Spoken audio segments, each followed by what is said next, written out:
Hörmətli izləyicilər, kanala abunə olub like etməyi unutmayın. Günün xəbərləri təqdim edir. Aysun İsmailova kimdir? Rəqsanənin qızı haqqında bilinməyən faktlar günün xəbərləri bioqrafiya rubrikasında pop və estrada janrlarında çıxış edən müğənni Aysun İsmailova haqqında məlumat verir.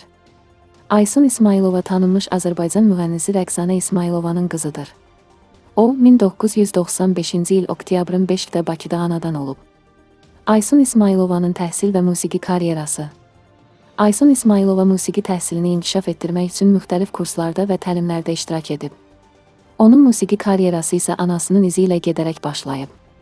Aysun anası kimi səhnələrdə çıxış etməklə yanaşı, özünə məxsus ifa tərzi və mahnıları ilə də tanınıb. Aysun İsmailovanın ən populyar mahnıları. Aysun İsmailova bir sıra məşhur mahnılar ifa etmişdir. Onun Əgəl, Darıxıram, Evləndik, Cəsarətim yox, Alın yazım əvə, Əs bunun kimi bir çox məşhur mahnıları var.